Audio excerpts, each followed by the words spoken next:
What's going on, guys? Welcome back for another show for Focused Fathers. For those of you who do not know me, my name is Justin. I am the host of this show.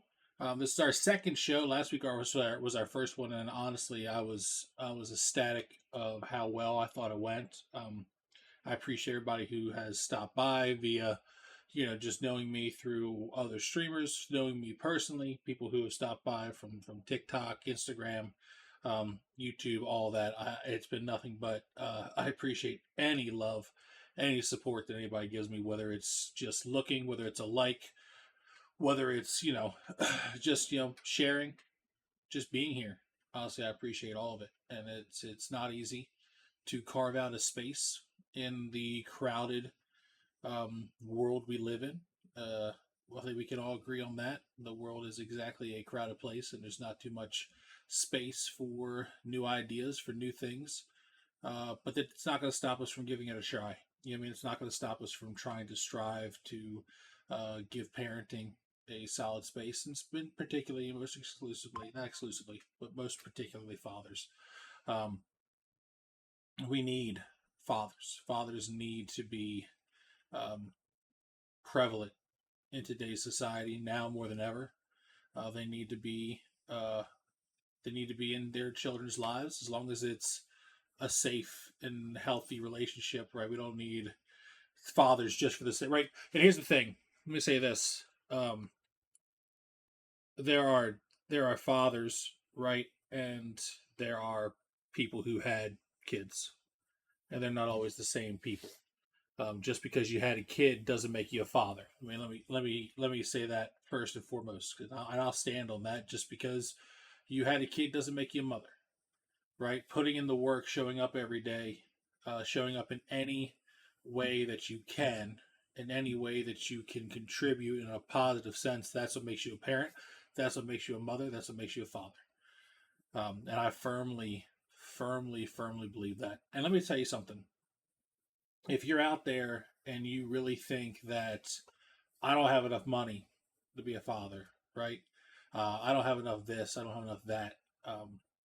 These kids, they don't care about any of that. They don't. They don't care about any of that. They care about showing up. How many times have we seen those cute little videos on like YouTube, TikTok, Instagram? Like you've seen all of like a kid either like at a school function and he's in a crowd of kids, and the moment he pans the audience and sees the face of somebody he recognizes, he lights up. Right? That person could have $1 million net worth. That person could have a $0 net worth. At the end of the day, showing up is all that matters to these children. For example, my son plays baseball. He loves playing baseball. I would never force him to play anything he doesn't want to play. He loves playing baseball. But you know what he loves most about playing baseball? He loves looking into the crowd and seeing like people he knows. He loves when his grandfather comes. He loves when his grandmother comes. He loves when my brother, his uncle, comes because he just wants people to show up. That's all these kids want. They don't want they just want you to show up for them. That's what means the most. Um, and that's really what matters. It's what matters. And like I said, I I don't know what your situation is, right? Like I know there are tough situations out there, but if you're not going to fight to show up for your kids, what are you going to fight for? You know what I mean? Like that to me. When I became a dad, that was like the end all, be all for me. Like everything else became secondary. Everything, and I'm not talking about even things that I love to do. It didn't matter anymore. That all became secondary. And I wanted to show up for things that, like, even if I had, because there are, let's be honest, like there's always going to be generational things. Like your kids are gonna be like, "Oh, I want you to go to this," and you're like, "I've never heard of that a day in my life," right? But you'll go. You'll make sure that they know you support them. You know what I mean? Um, and you got to show up, and the kids love it, and that kind of feeds into like today's discussion when it comes to like discipline, because part of that is showing up, right? It's easy to show up. Like for those of us who do show up, it's easy to show up for the fun stuff. right? It's easy to show up for the baseball game. It's easy to show up for the concert. It's easy for us to show up for the older kids for prom, right? It's easy for us to show up for graduation. That's a big thing going on this week. But where are you when that child needs that hand? That hand, not, and I don't mean like a spanking. Let me clarify. I mean like a that hand of discipline, like that steadfast, stoic figure that teaches them, hey, there's a right way and there's a wrong way of doing things. Um, Let me say first and foremost, every child is different, right? What works for child A is not necessarily going to work for child B. I have a boy, I have a son, I have a daughter, um, and the way I discipline my daughter is not the same way I discipline my son. Everything is different. Every child has their new way that they have to do, that they learn right and wrong. But at the end of the day, right, the things that you have to teach these children, to teach your kids, is that there is a right way and a wrong way to do things. There's a respectful way and a disrespectful way to do things.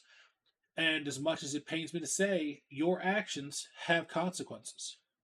And if you keep moving the goalpost for your child, they'll never learn that their action has consequences. What they'll learn is, I can talk my way out of anything. That's what they'll learn.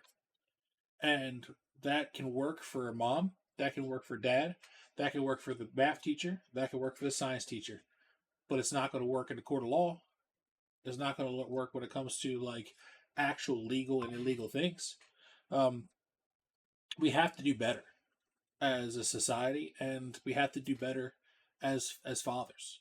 You know what I mean? This is not me standing up here. Like I said before, this is never going to be me standing up here on a soapbox and saying, "Look at what I do. I'm doing this. You better do this way." No, I understand that my situation is different. I understand that there's different economic, there's different cultural things, there's different you know philosophies and styles that work best for this child, that work best for this family. um, and I'm here to say that none of them are wrong as long as they get the point across in a safe, healthy way, of course. No one's saying tie your child to the radiator and beat them until they go limp. No one's saying that, right? What we're saying is, you know, we have to, the first step for discipline is showing up. That's the first step. Um, as a single parent, it's always been tough for me. As we discussed for like the last stream, their mother doesn't really show up a whole lot, not for the day to day stuff at least. She's a here, she's a there. She always comes in, riding in, wants to buy gifts.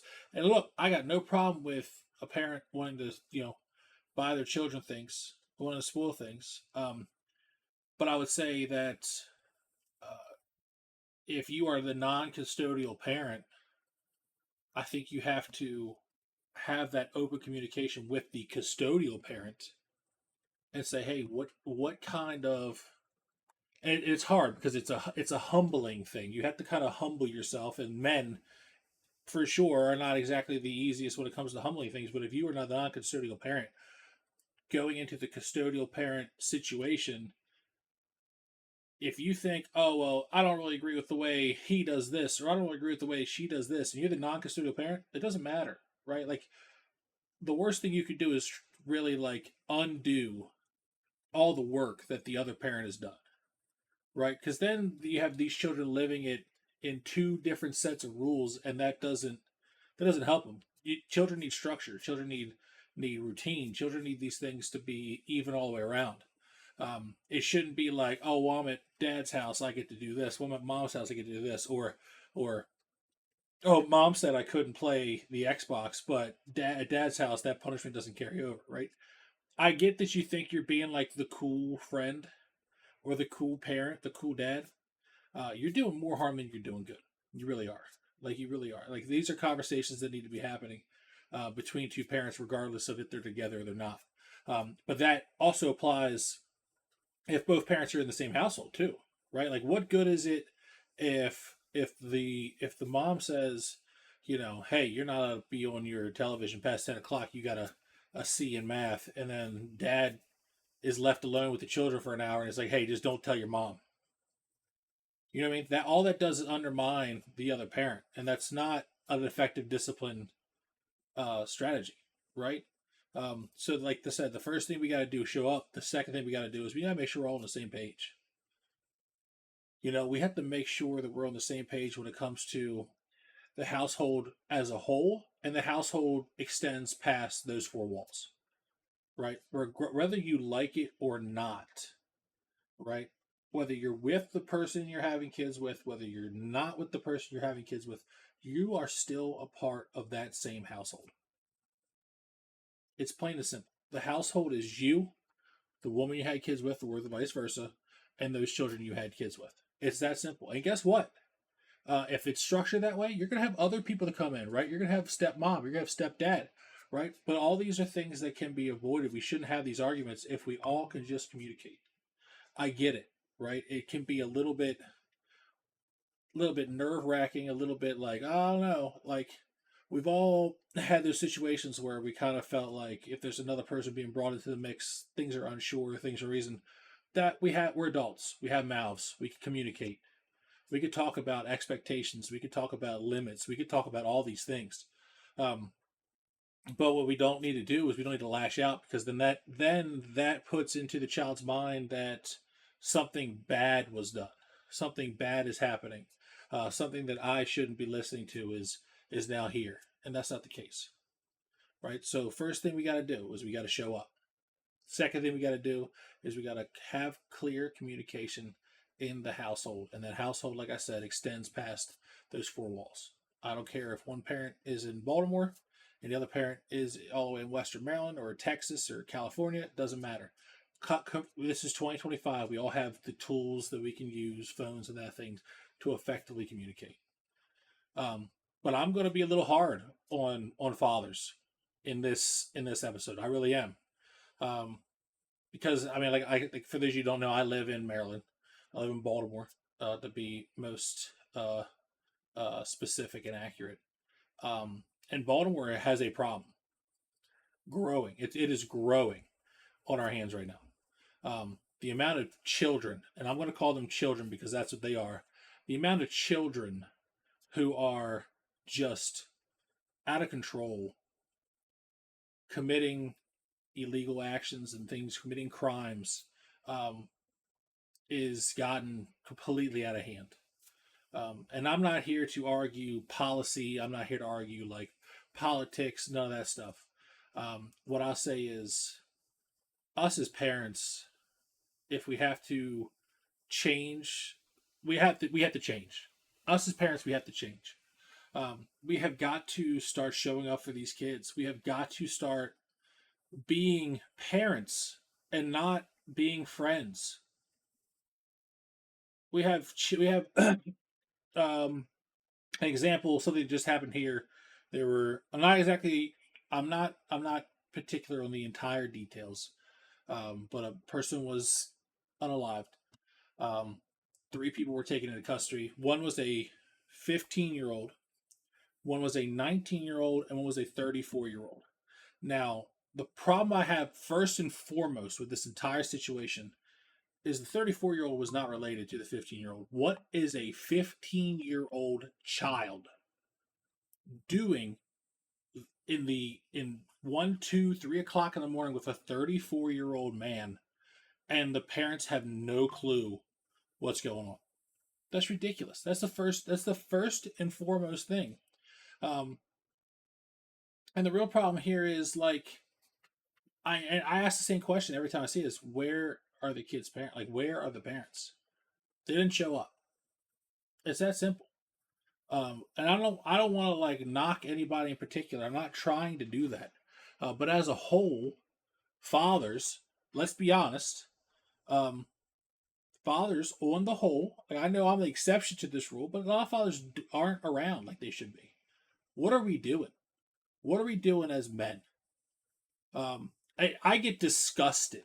I get disgusted with professional athletes like Anthony Edwards, who just because the woman quote unquote trapped him, and maybe she did, okay, He signs his rights over away to his child. He pays the woman in advance for child support, and he thinks, "Oh, I'm done with that situation." That makes me utterly disgusted. Utterly disgusted. Um, no, like how could you just because it's not about the money, it's not about the mother. Let's get that straight because it's not about either one of those two things. It is about the child. And how in the world can you call yourself a man if you're going to turn your back on a life that you helped create, regardless of how it came to be, how you feel about the mother, if she's done this before? None of that should matter. You still chose to be there. You still chose to be there to create that child.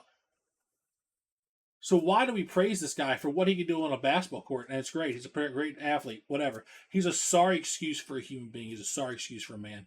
And he's definitely not a father. We have got to show up for these people.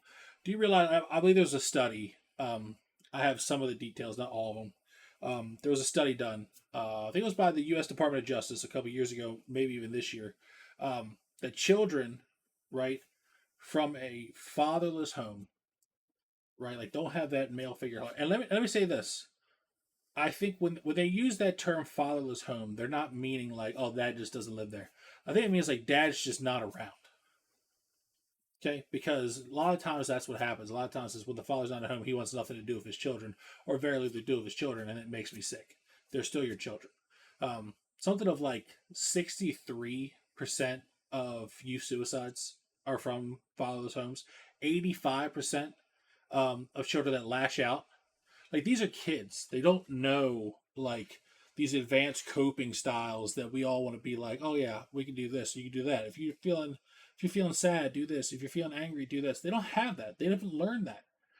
You're supposed to teach them that. So it shouldn't surprise you when 85% of children that exhibit behavioral problems don't have have a father figure in the home. And let me say first and foremost, I love women.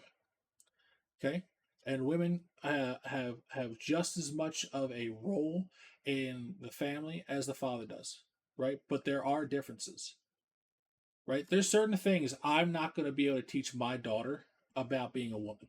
I'm not. I can read and I can sympathize and I can memorize and I can regurgitate information.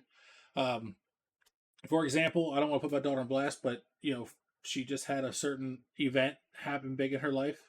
Um, I freaked out. I freaked out. I was not ready for it.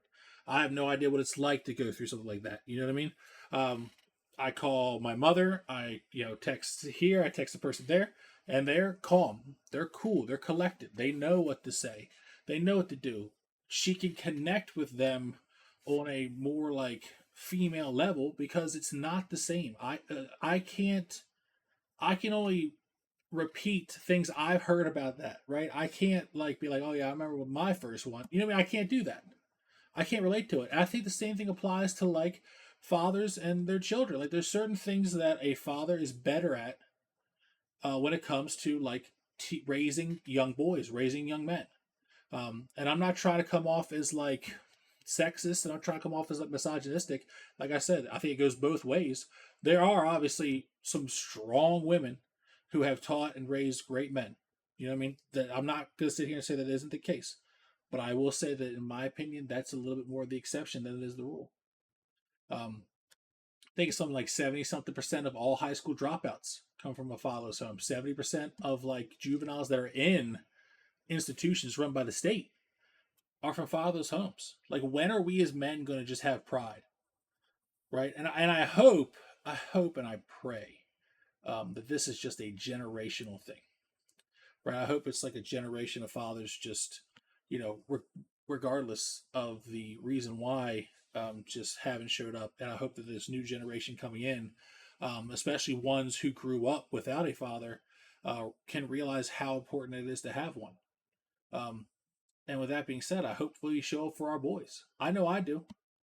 I know I do. I have to go through all kinds of stuff, right? Like, and like I said before, there's a different way. There's different styles that work for each kid. I'm not here to preach. If you thought this was going to be about styles of discipline, that's not what I'm doing here. What I'm doing here is saying that I think we can all agree that there needs to be some. And if you wait till you're too late, you're going to have a monster in your hands that you're not going to be able to overcome. And people tell me a lot. I'll be honest with you. People tell me a lot. You are hard on your son. And damn right I am. Damn right I am. I am hard on my son. I am hard on my son because he lives in a world where people do not give a shit about what you have going on in your life. You do not get second chances a lot of times in this world. You don't. Okay? And I'm hard on my son because let me tell you something. Undisciplined boys turn into undisciplined men, and undisciplined men end up two places: prison or dead. It is that plain and simple. That is the world we live in today. That is what it is. And I'm telling you right now, the way I'm raising my son, I heard this quote from Will Smith when he played Vanessa and Serena Williams' father in King Richard. Cops come to the door and he said point blank to him, "Yeah, you're damn right. I'm hard on these kids because you're never going to have to come in my house and tell me that you blew their head off because they were out here in that street." And that honestly, one of the best quotes of that movie, phenomenal movie. And he's right. He's right. Because I'll be damned. I'll be damned if I'm going to let my child be out there in the streets. I don't care. I don't care if they're mad at me. I don't care if they want to give me a hard time for it. I don't care if they want to do this, that, and the third. I don't care. Because there's a right way and there's a wrong way to do things. And we're going to do things the right way. It's that simple. It's that simple. And like I said, it's a shame. It's a shame what I'm seeing going on in Baltimore. It's a shame what I see going on around the world. I know this one story has resurfaced. I think it's quite a few years old. Three 15-year-old boys try to rob the house of a gentleman in Atlanta, Georgia. The gentleman opened fired, I think killing all three of the boys. And people want to be like, I can't believe he did that. Why are 15-year-olds trying to rob a house? What are we doing? Like, where's mom and dad at? I'm gonna tell you right now. When I was growing up, if I wasn't, and tell me if I'm wrong. Correct me if I'm wrong. Okay, for all you like older generation, like my generation, like mid-30s, 30 years old. If my ass wasn't in that house by the time them streetlights came on, I was toast. I couldn't give an excuse. I didn't care if I was walking home and I broke my leg on the sidewalk and then the street light came on. I better have hobbled my ass to that house and gotten in there before the streetlights came on. That simple. My parents didn't want to hear any excuses. They didn't want to hear it. Right? But we've as parents, like, we want to become like these, like, oh yeah, I don't really care about anything. Let me just be the cool mom. Let me just be the cool dad. No. No. And let me tell you something. Stop pretending that your child's perfect. Stop doing that. You're not getting one over on the teacher because the teacher's like, hey, your son's being disruptive or your daughter's being disruptive. You're like, not my child. Like, first off, shut up. Okay? You know what your child's like. Don't pretend. And guess what? If you don't truly know what your child's like, and 5 people are telling you what your child's like, maybe you need to look at yourself in the mirror a little bit. Maybe you don't, because maybe you don't actually spend enough time with your child to know what they're really like. Maybe all you do is put them in front of an iPad or put them in front of a television screen, and you never spend real time with your child, so you have no idea what your child's like. Let's just be real. Let's just have the hard truths. Too many of these kids growing up are iPad kids.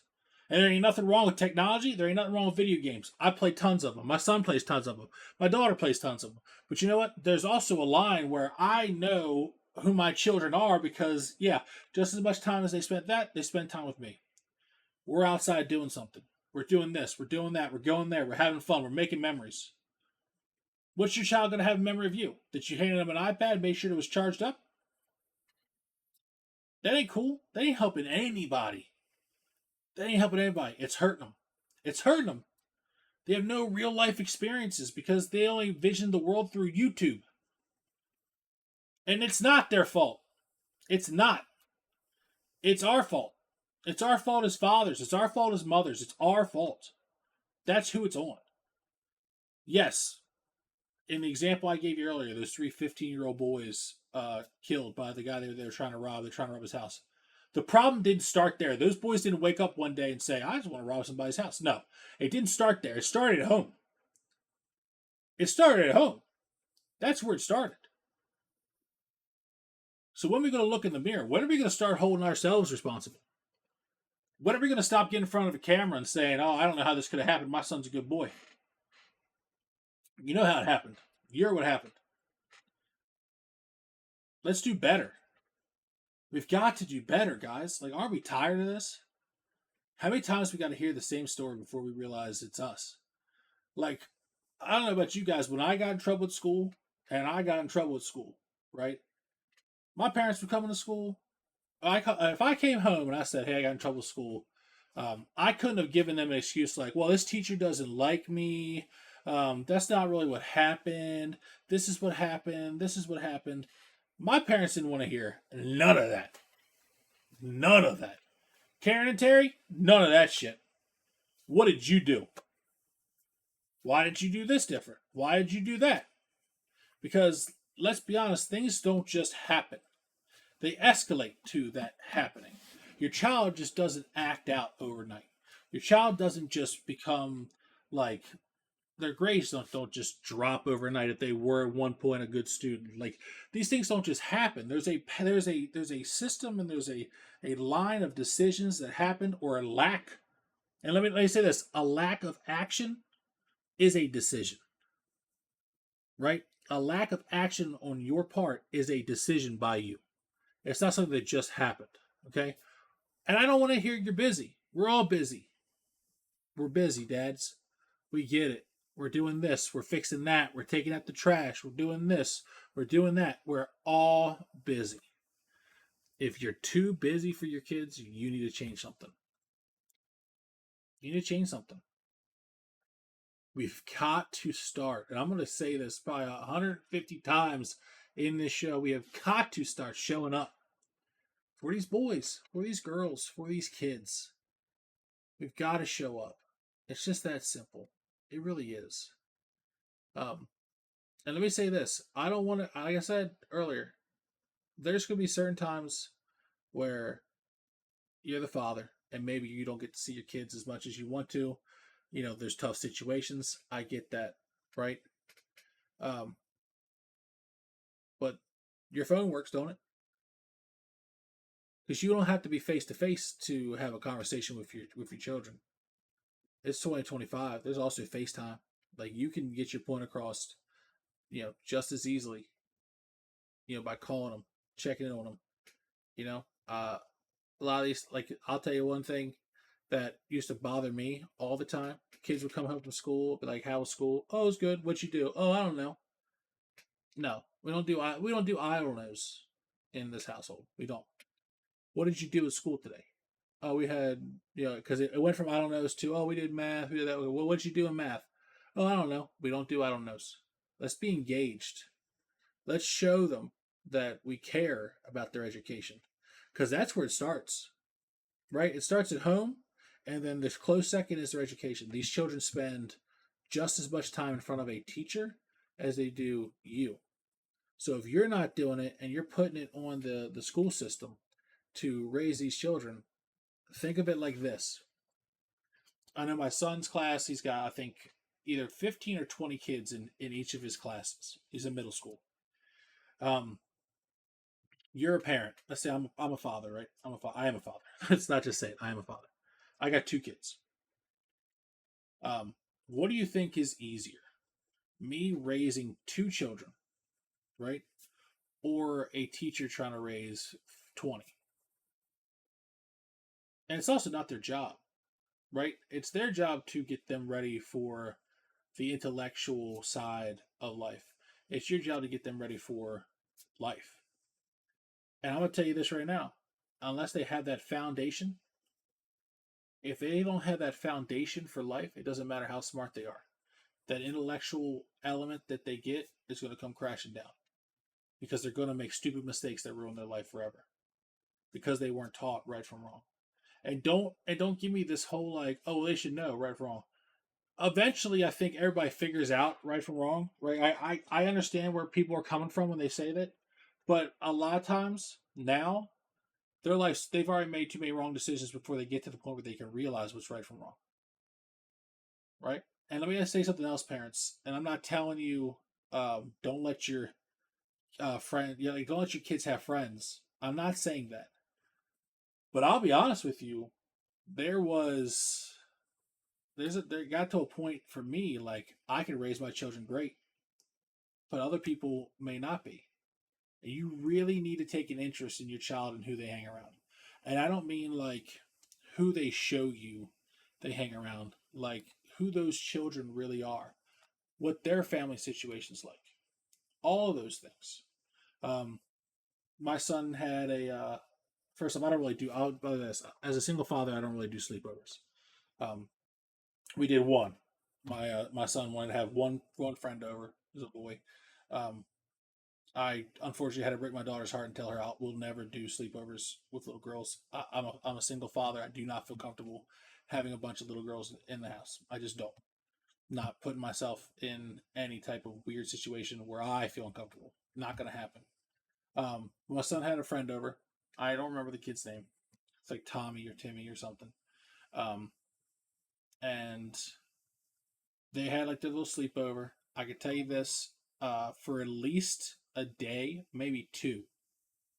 After that boy left and went to his house, my son acted weird. He acted out of character.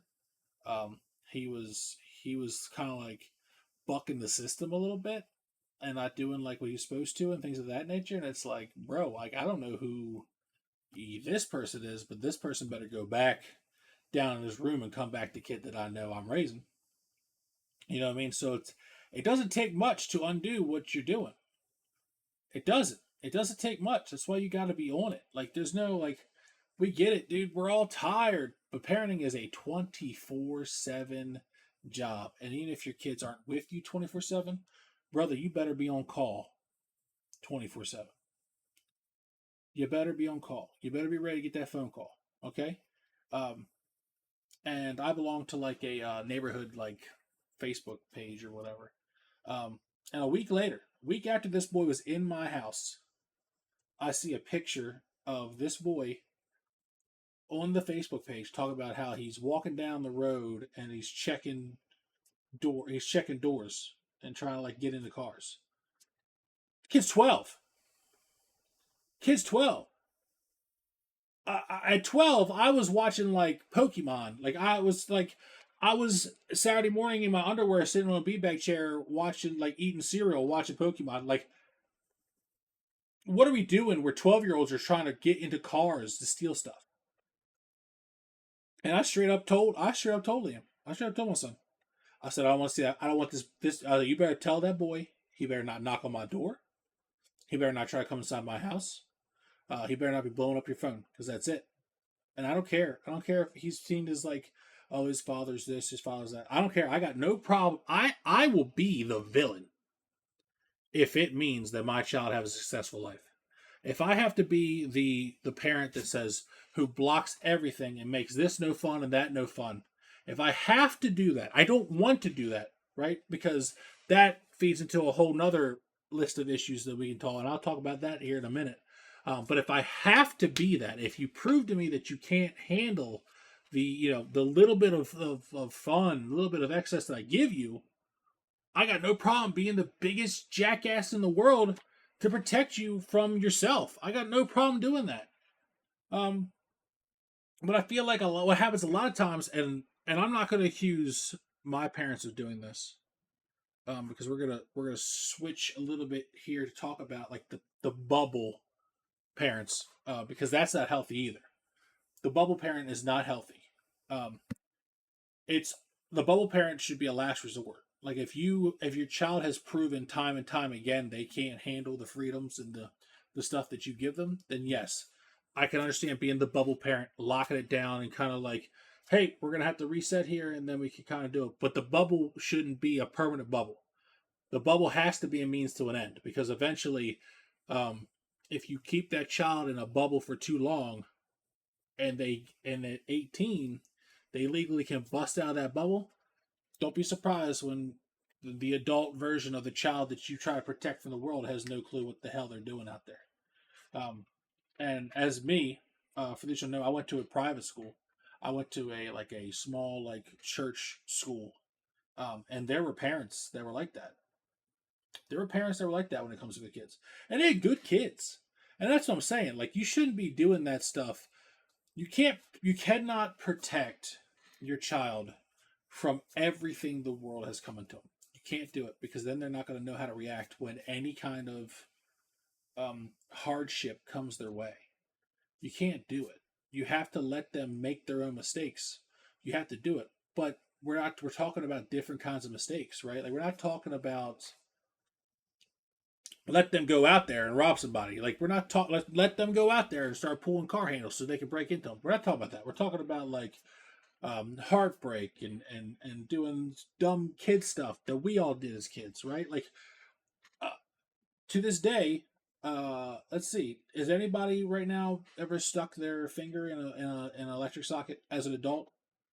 No, because if you had done it as a kid, you would have got electrocuted or smacked for even trying, right? Like, that's one of those things where it's like, no, you don't want them to make that kind of mistake, because they'll die.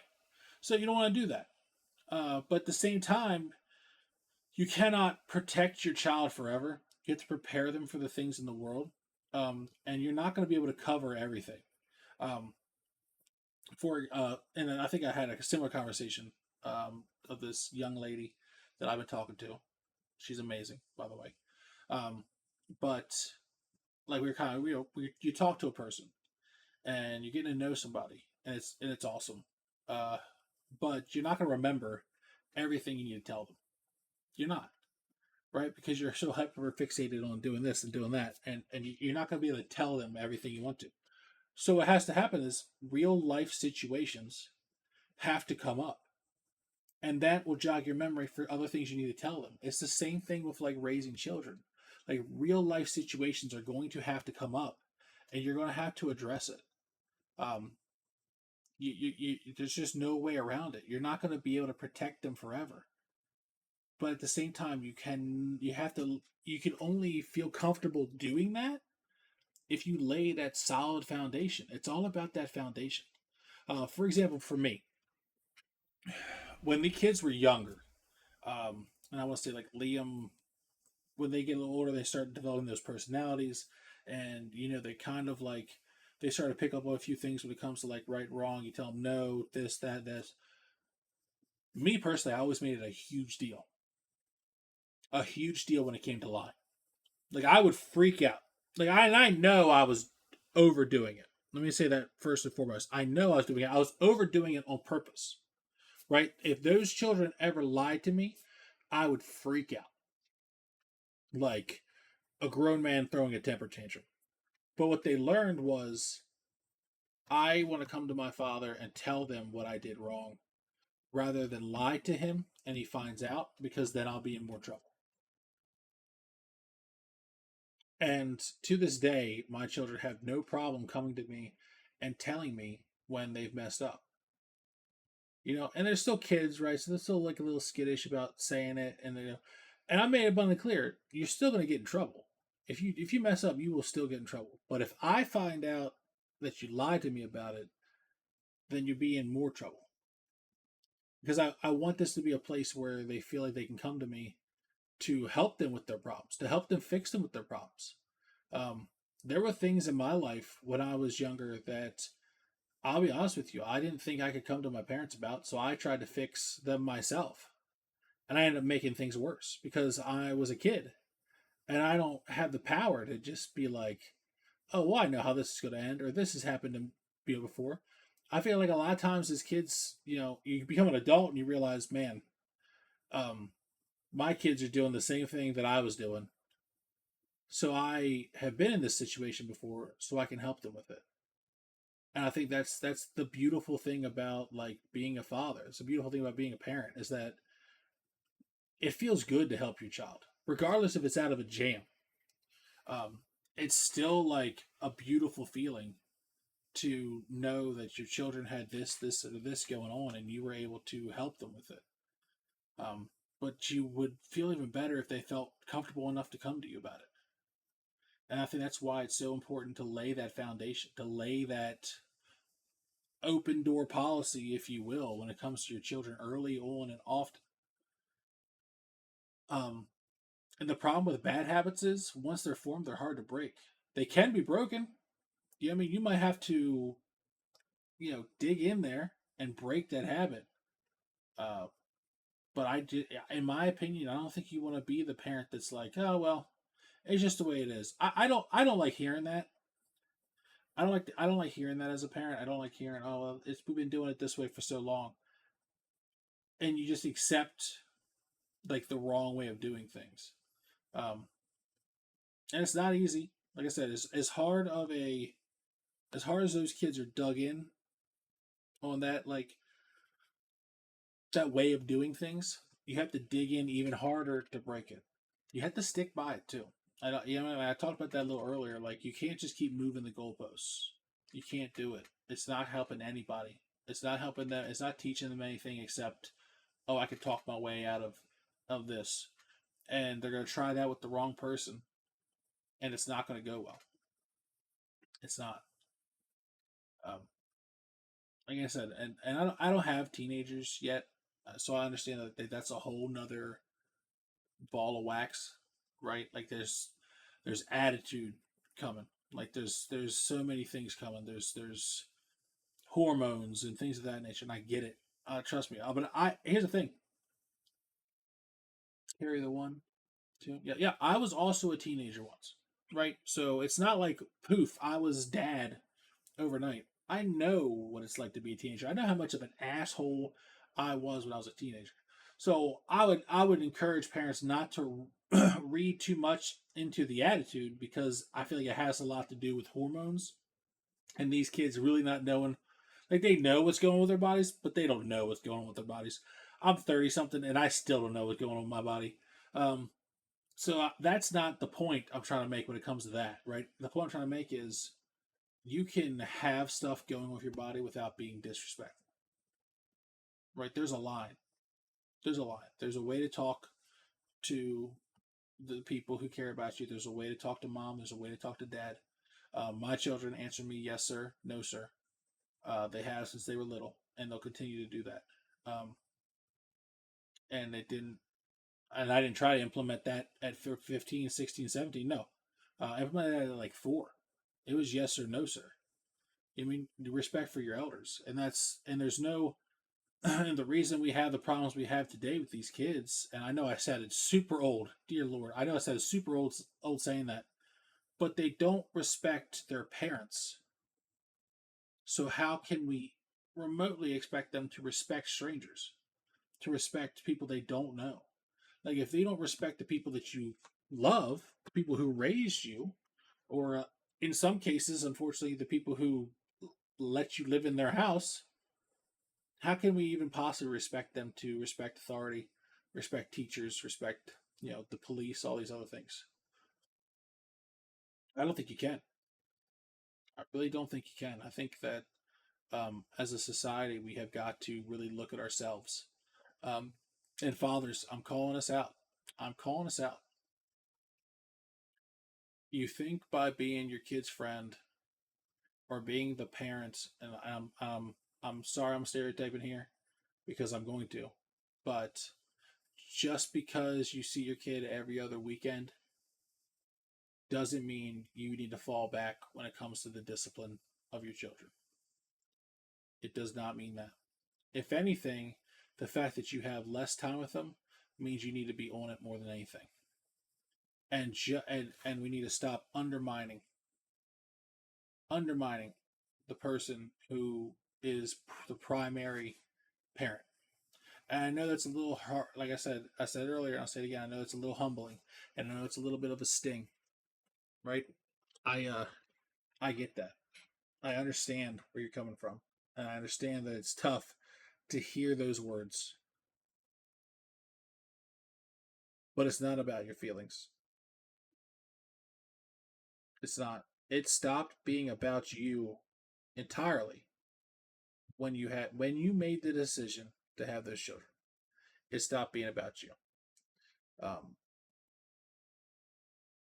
fathers, let's be more of an active role in our kids' lives. Let's show up for the hard things the way we try to show up for the easy things. Let's just because we can show up and buy some gifts and show up, buy a balloon and some flowers for graduation and do all these other things, that does not excuse us when our child's in the principal's office. Oh, that's the mother's job. No. No, it's not. It's really not. Show up. Be there. Put in the work. It's work. We know it's work. You know what I mean? Like, I don't know. I don't know what else like has to happen for us to wake up as men. I don't. I don't know what else has to happen. But I can tell you what, right now, some of these events that are happening, especially in this city and other parts of the country, around the world, even when those catastrophic events happen, and then you want to get in front of a microphone and talk about how good your kid was, it's too late. It's too late. Let's show up. Let's show up for these kids before it's in front of a judge. Let's show up for these kids before it's in prison. Let's show up for in front of these kids before it's a casket, because that's what's happening out here. I hate to say it, but that's what's happening. Let's show up, because I've mentioned situations, right? I mentioned situations in that first stream last Friday, and I made the saying, like, it's not about the situation, it's about what you're made of, right? Right? That same boiling water that softens a noodle hardens an egg, right? I said that. I stand by that. I love that quote, right? But guess what? Guess what makes that child either the noodle or the egg? You do. You do. You're the one who teaches them what it's like to go through different like experiences, and what it's like to come out on top and struggle.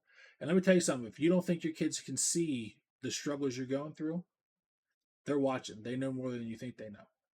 They know more than you think they know. They're watching you, Dad. They're watching you, Mom. They're watching you and how you handle these things. There's always little eyes. Regardless if those little eyes are 2, little eyes are 15, those little eyes are 27. They are watching how you handle life, and whether or not they want to admit it, subconsciously, that's how they're learning to handle these situations.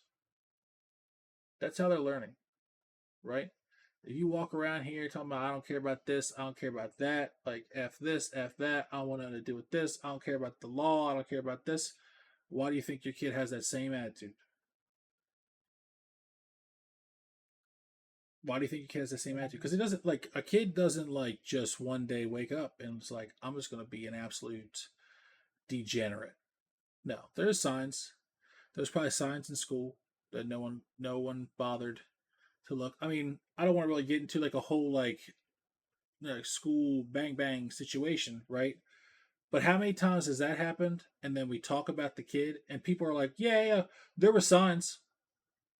There were signs.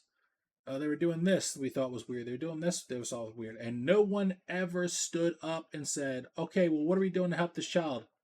But everybody wants to talk about all the signs that they saw before it happened. There are signs in your child's life. There are signs that are happening right now that you're not addressing. There are signs that are happening right now. Are you ignoring them? Are you going to be the one standing in front of a microphone, in front of a camera, and talk about, yeah, there were signs, but I had this going on or I had that going on? They ain't cutting it for me. That is not cutting it for me, and it shouldn't. And it doesn't cut it for your kid. It doesn't. These children deserve more out of us. They deserve a lot more than they're getting. And you know what? For those parents out there, and I know I've been very like harping on certain aspects of like discipline, that for you parents that are out there doing it right, shout out to you, because I know it ain't easy, right? I know what it's like to have to like show up for this, show up for that. Um, and like I said, if you are a parent who is doing a great job, you're doing a great job. I warn you, the only thing that I'd be an extra little careful about is who are your kids hanging around? And I mean, really, not like the little kid that shows up to your house, right? Because little Timmy showed up to my house and he seemed like he was just cool and they're having a good time. But then little Timmy's trying to open car doors on the neighborhood block to try to see what he can get out of them. You know what I'm saying? So, I would just caution, let's just pay attention to our children. Let's really like lock in. And it doesn't stop at 18 years, I'm sure.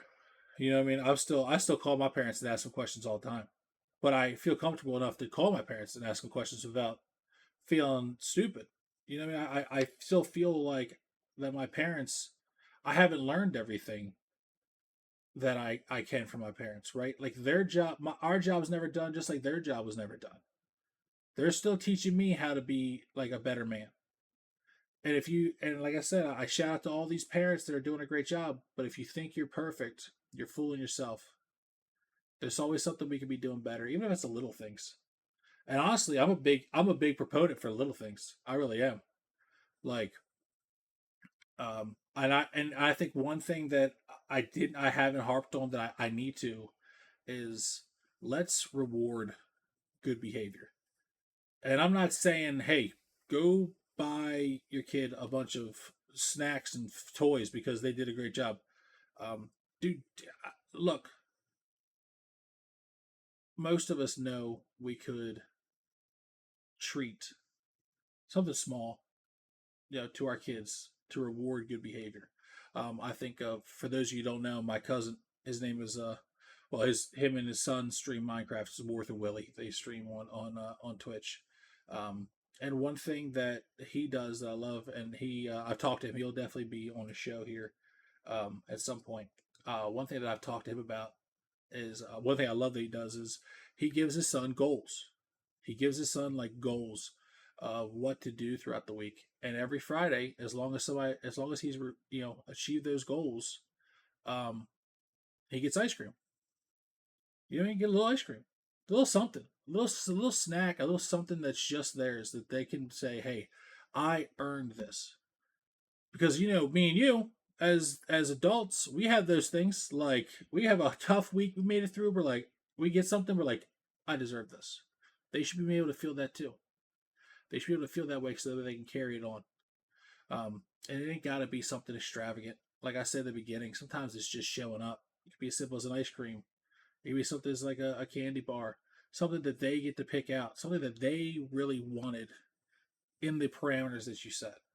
And I think that's where uh, I feel like that's where I know I need to do better, right? Because my kids are good kids, man. And I couldn't talk about them enough. Um, my children are very well behaved. I have been blessed. But a part of that blessing was me like putting in like different things early enough to where now I don't have like the issues that I know a lot of people who have kids my age have. Don't have that problem because I started young. I knew how I made it very clear the expectations that I have of when my kids are out in public. Right? I'm never gonna have the kids that scream and kick and throw tantrums because I didn't buy them a toy. It's not going to happen. And it's not because I buy them the toy. Sometimes I think the worst thing you can do for your kid is buy them the toy, right? Like, if my kid, like, I have bought my children more stuff because they didn't ask me for anything while we were in the store. And I'll be honest, that happens more than they ask me for something and I tell them no. And then they're like, oh man, yeah, that'll never happen. If you throw a temper tantrum in my house, you're not getting it. I don't care if I have all the money in the world to buy you stuff, which I don't. But if I did, I ain't buying it for you now. Not the way you just acted. That ain't happening. You know what I mean? You cannot reward bad behavior. You can't do it and expect these children to A, respect you, and B, live good lives. That snowballs. If the amount of kids I know who are just spoiled rotten because mommy and daddy have money and they just buy them every little thing you want without ever having to work for it. Guys, that is not helping these kids. It's not. I know it shuts them up, and we get a little frazzled sometimes when we're out in public and the child's kind of like being a nuisance. But I'm telling you guys, you cannot reward that kind of behavior. You can't do it. because it starts there, but then it escalates. So kind of like recap what we've been talking about today. Step one is show up. We got to start showing up for these kids. We've got to. They don't need, like I said earlier, like how many of those different videos you see where like the child's at the event and he scans the crowd and he sees mom, sees dad, sees grandpa, sees whoever, and they light up like they just won the lottery because they don't care about that other stuff. They just want you, and they just want you to show up. It's that simple. Two, fathers. We've got to be there for our kids. We are failing them as fathers. We're failing them as a society. We've got to be there for them. We have to be there, regardless. If you're in the house every day, if you're not, and you're the weekend warrior dad, if you're a single dad, none of that matters. And like I said, you're still part of that household. It doesn't matter if it's within those four walls, you are still part of that household, right? You need to still be there. It's like a job that you're always on call for. Even if you are not there 24/7, you are still on call. And third, for those of you that are not like the primary custodian, right? Like you're not the primary custodian parent, they live with mom, or maybe your dad and they live with you, like my situation. Do not go in there and undermine what the other parent is trying to do to disciplinary wise. You cannot do that. All it does is undo everything. All it does is pit mom against dad. Oh, mom's cooler than dad. Dad's cooler than mom. And that goes into four. Let's stop trying to, like, I love my kids. I have a blast with my kids, but my kids know like I'm their father first, I'm their friend second. There has to be a line. There has to be. I love my kids. I love them. I'll do anything for them. And they know that. They know that if they're in trouble, dad's coming, ride or die, dad's coming. And they should know that. But they also know I'll be there to have that tough talk with them to say, hey, this is a situation. Let's, instead of this, let's do this. Because a lot of these kids, until they, if you don't teach them good techniques to cope with stuff, they'll develop bad ones. Not all of them, right? Like there's exceptions to the rule, but are you willing to chance it? Are you willing to chance that your kid's gonna be like, yeah, this is how I'm gonna deal with all my problems, and it's the right one every time for every situation? I just feel like as fathers, and like I said, mothers too, but as fathers, we could do more. And I think if you think that you're perfect, you're only fooling yourself. They're always changing, so we need to change how we handle it. And like I said before earlier, just because one style of discipline works for this child doesn't mean it works for that child, right? Like there's different styles of discipline, and I'm not up here trying to tell you which one's better, which one's worse.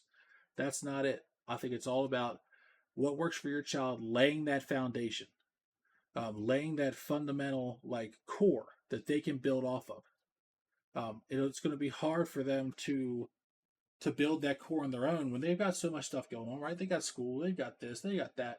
If they don't have that core to build off of, I've seen some smart people. It says, especially here in Baltimore, here in Maryland, I've seen some smart people who, because they didn't have a fundamental core to themselves, fell for the first shiny thing that happened and ruined their lives. And they're some of the smartest people I knew. Smartest people I know. And it makes me sad. It makes me sad because all it does is start a perpetual loop.